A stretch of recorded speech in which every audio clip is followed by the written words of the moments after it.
Yo, salut tout le monde, c'est Gata Volgar, j'espère que vous allez bien, moi pour ma part je vais plutôt bien, j'espère que vous avez passé une bonne journée, j'espère aussi que vous avez passé un très bon week-end. Aujourd'hui on se retrouve pour une nouvelle vidéo, donc on se retrouve pour le débrief du match Paris Saint-Germain Olympique Lyonnais, match qui comptait pour la 24e journée de Ligue 1 Conforama, le choc de cette journée de championnat et victoire du Paris Saint-Germain sur le score de 4-2, l'ouverture du score à la 22e signée André Di Maria pour les Parisiens, 38e but de Kylian Mbappé, à la mi-temps il y avait 2-0 pour le Paris Saint-Germain, 47e but de Marsal contre son camp, ça fait 3-0 pour les Parisiens. Ensuite les Lyonnais sont revenus au score grâce à des buts de Terrier à la 52e et un autre de Dembélé à la 58e, donc ça faisait 3-2 pour le Paris Saint-Germain, mais les Lyonnais sont revenus très très fort, mais ça ne suffit pas, voilà, car à la 80e minute de jeu, Edinson Cavani clôt le spectacle et grâce à cette victoire, le Paris Saint-Germain conforte sa première place avec 12 points d'avance sur l'OM deuxième.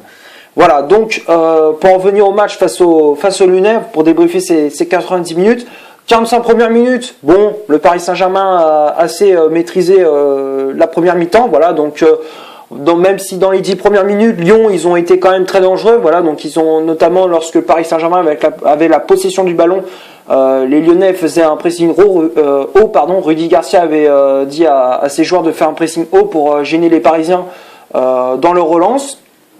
Mais voilà, on a quand même eu un petit peu de mal, mais voilà, on a réussi quand même à contrôler les Lyonnais, à calmer le jeu des coéquipiers de Martin Terrier.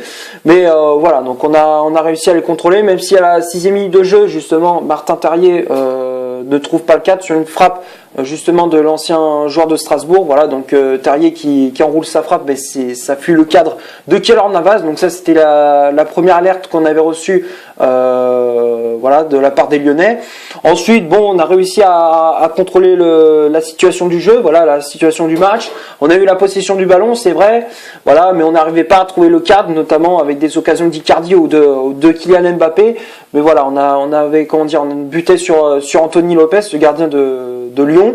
Et il fallait attendre la 22e minute de jeu sur un bon ballon d'Idriss Gueye, ce ballon du Sénégalais sur le côté droit pour André Di Maria, voilà, donc il était sur le côté droit, il est rentré dans la surface de réparation, il a éliminé Fernando Marsal, le latéral lyonnais, avant d'enchaîner avec une frappe qui est, comment dire, au ras du poteau, voilà, donc c'est passé dans un trou de souris et ça vient battre Anthony Lopez, voilà, donc ça permet au Paris Saint-Germain de mener 1-0, voilà, donc c'est encore une fois Di Maria qui inscrit un but pour les Parisiens, donc c'est le 8e but pour l'attaquant parisien, voilà, donc 8e but cette saison pour l'Argentin, ça fait désormais 1-0 pour le Paris Saint-Germain, donc on ouvre le score à la 22e.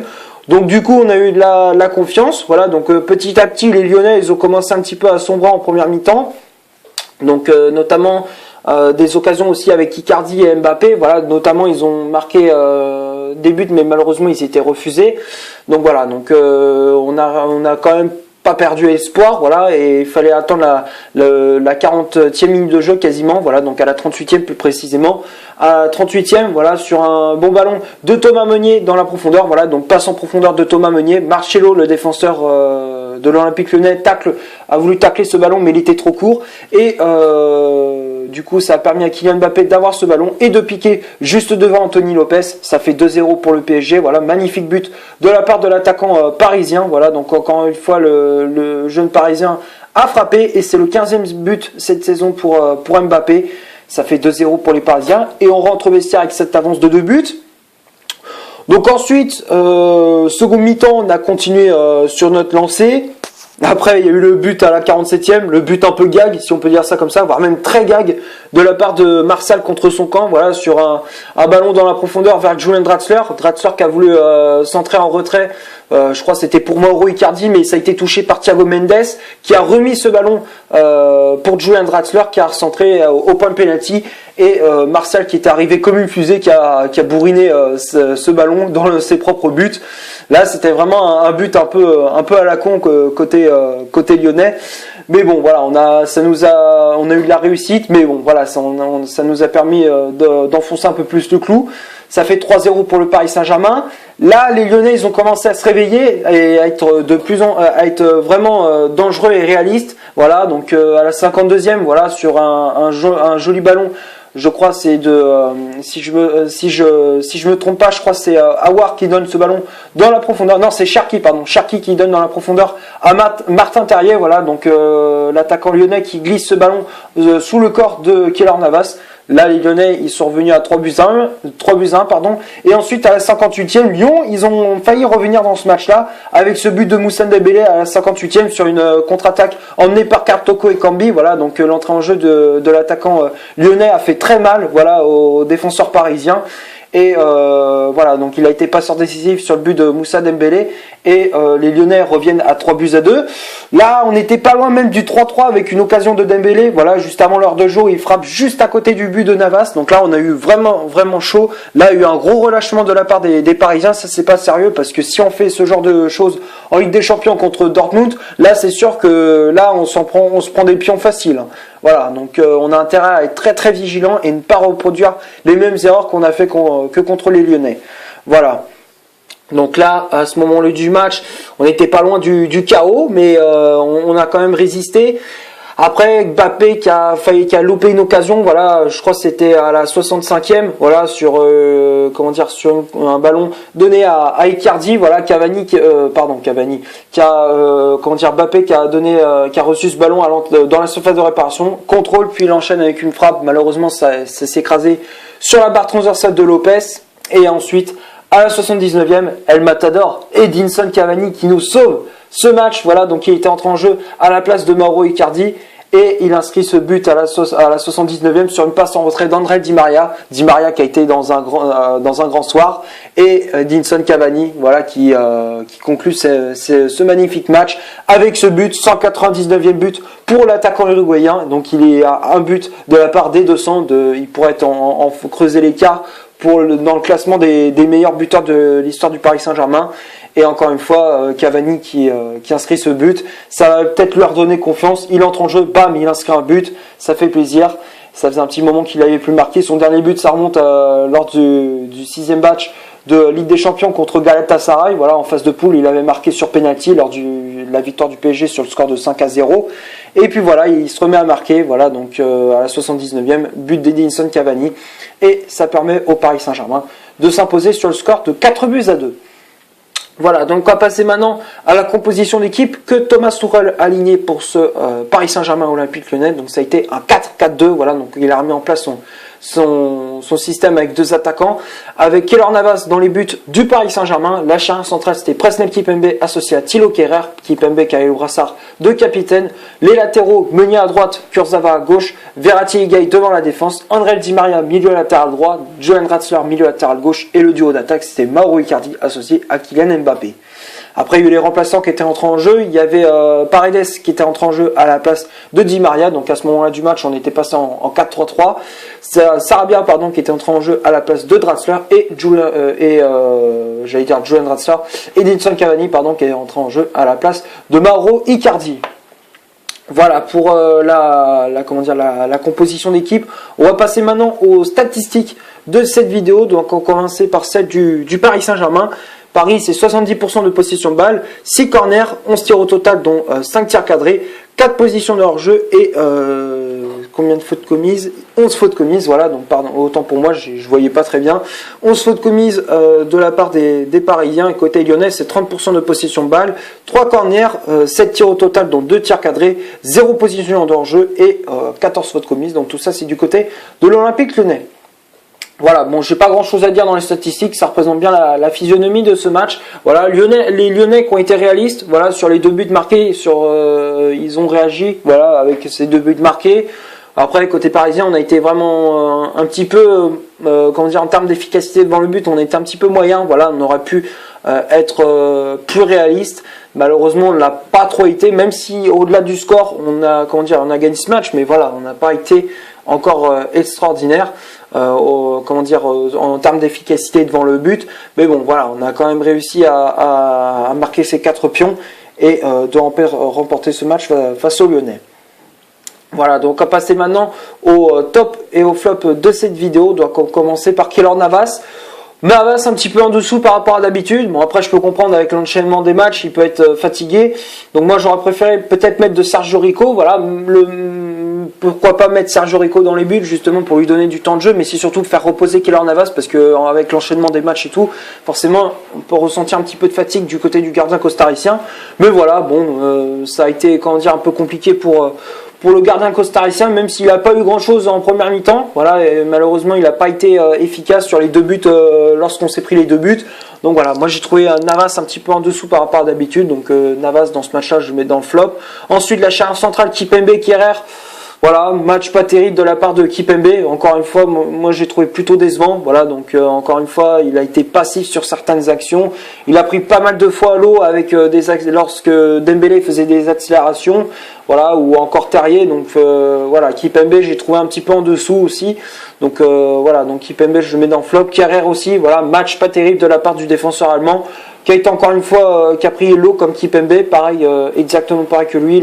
Il a été énormément pris de vitesse par Dembélé. Donc voilà, moi j'ai trouvé plusieurs fois Kehrer un petit peu à la rue, mais voilà, donc j'espère qu'il va réagir au plus vite et de faire de bonnes prestations pour la suite. Donc voilà, donc pour moi dans ce match-là, Kehrer je mets dans le flop. Les latéraux, Kurzawa, Meunier. Bon, Kurzawa, match assez moyen de la part du latéral français, voilà, très très moyen même sur certaines actions, il faisait pas mal de fois peur, voilà, surtout dans ses relances. Il a été pris pas mal de fois de vitesse par le jeune Ryan Cherki. En plus, il avait 16 ans. Bon, je critique pas, mais voilà, c'est un très bon joueur. Mais voilà, quand même, Kurzawa, il a quoi, 27 ans, 28 ans. Il a plus d'expérience que lui. Normalement, il doit pas prendre l'eau face à un gamin de 16 ans. Donc, à un moment donné, il faut qu'il réagisse et qu'il se réveille, quoi, parce que sinon, ça va pas le faire du tout. Donc voilà. Donc, dans ce match-là, pour moi, Kurzawa, je le mets dans le flop. Ensuite, Thomas Meunier, très bon match. Voilà, Meunier qui a été enfin le premier top de ce débrief. C'est Thomas Meunier, voilà, très bon match de la part du latéral parisien. Offensivement, il a énormément apporté. Voilà, il a été passeur décisif sur le but de Kylian Mbappé. Voilà, donc il a créé pas mal de fois des occasions aussi, notamment avec ses distributions de ballons vers Mbappé et Icardi. Donc il a créé pas mal de fois d'occasions pour les Parisiens. Donc voilà, moi j'ai trouvé Meunier assez satisfaisant. Donc voilà, donc même si défensivement ça n'a pas toujours été le cas propre, mais voilà, il a fait quand même son match. Donc pour moi Meunier je le mets dans le top. Ensuite le milieu de terrain, Verratti, Gueye. Marco Verratti, bon, c'est comme d'habitude. Là, dans ce match-là, il a été un tout petit peu en dessous, mais voilà, il n'a pas été non plus catastrophique. Mais il a fait son match, quoi. Donc, il a été quand même plutôt bon dans la récupération de balles, dans la distribution de ballons et tout. Donc voilà, mais quand même, Verratti, il a été, voilà, même si ça n'a pas été son meilleur match, c'est pas le meilleur match qu'il ait fait, mais bon, voilà, il a fait quand même un match plutôt correct. Donc pour moi, Verratti, je le mets dans le top. Gueye aussi, très bon match de la part d'Idrissa Gueye. Voilà, donc moi j'ai préféré Gueye par rapport au match j'ai préféré le match de Gueye par rapport à celui de Verratti. Mais voilà, Gueye qui a été assez satisfaisant dans ce match-là. Donc pour moi, Gueye, je mets dans le top. Ensuite, Draxler, très bon match aussi. Voilà, Julian Draxler qui a été assez intéressant, pardon, sur son côté. Voilà, donc il a été auteur de la passe décisive sur le but de Martial contre son camp. Voilà, hormis ça, il a distribué pas mal de ballons sur son côté. Il a été assez efficace. Il a pris pas mal de fois de vitesse la défense lyonnaise. Voilà, on a retrouvé le Julian Draxler un peu qui est technique, qui a de la vitesse, qui distribue bien les ballons. Donc voilà, c'est le Julian Draxler qu'on veut voir lors des grands matchs. Et j'espère qu'il va continuer sur ce rythme-là. Donc voilà, donc pour moi, Draxler, je mets dans le top. Di Maria, très gros match. Voilà, encore une fois, Di Maria, pour moi, c'est l'homme du match. Il a été efficace devant le but. Toujours, créer des brèches, créer des occasions, des décalages vers Mbappé, Icardi. Voilà, donc franchement, très gros match de la part d'André Di Maria qui a été très très bon. Donc pour moi, Di Maria, je le mets dans le top. Ensuite, Kylian Mbappé, très bon match. Voilà, même si en première mi-temps, il a eu quelques déchets techniques, mais bon, hormis ça, il a été très très efficace devant le but. Il a été auteur du but juste devant Anthony Lopez. Voilà, encore une fois, très gros match de la part de l'attaquant français. Donc Mbappé, pour moi, je le mets dans le top. Icardi, voilà, depuis quelques temps, c'est vrai que je critique, mais encore une fois, il est vraiment pas efficace. Voilà, même s'il a marqué un but refusé et tout, hormis ça, moi, j'ai pas trouvé extraordinaire. Icardi qui a essayé, mais voilà, il n'y arrivait pas. On ressent aussi de la fatigue de la part de l'attaquant uruguayen, voilà, qui enchaîne, argentin, pardon. avec l'enchaînement des matchs et tout. Donc voilà, moi j'ai trouvé Icardi un petit peu décevant dans ce match-là. Donc pour moi Icardi je mets dans le flop. Et ensuite les remplaçants Paredes, Sarabia et Cavani, les trois je mets dans le top. Paredes récupère son balle toujours propre, voilà, donc il a joué en poste de sentinelle. Il a été très très bon, voilà, pour dans ce rôle de milieu défensif. Donc pour moi Paredes je le mets dans le top. Sarabia aussi, très bonne entrée en jeu de la part du milieu espagnol, voilà, qui a distribué pas mal de fois sur son côté. Il a été très dangereux, voilà, donc dans l'ensemble Sarabia a été très très bon, donc pour moi je le mets dans le top. Et Cavani, très bon match, voilà, très bonne entrée en jeu de la part de l'attaquant uruguayen qui a fait pas mal de replis défensifs, qui a été très adroit devant le but. Voilà, il a été auteur du but de la victoire du Paris Saint-Germain. Donc voilà, Cavani a été très très bon. Et donc pour moi, je mets dans le top. Voilà, donc pour moi, les flops durant cette rencontre sont Navas, Kehrer, Kipembe, Kurzawa et Icardi. Voilà, donc tout ça pour moi, c'est les flops durant cette rencontre. Voilà, donc c'est tout ce que j'avais à dire pour ce Paris Saint-Germain Olympique Lyonnais. J'espère que la vidéo vous aura plu. Si c'est le cas, vous laissez un énorme like. Tu cliques ici pour t'abonner pour rien rater de mes vidéos. Tu cliques ici pour en voir une autre si tu le souhaites. Et moi, je te dis à la prochaine pour une prochaine vidéo. Ciao!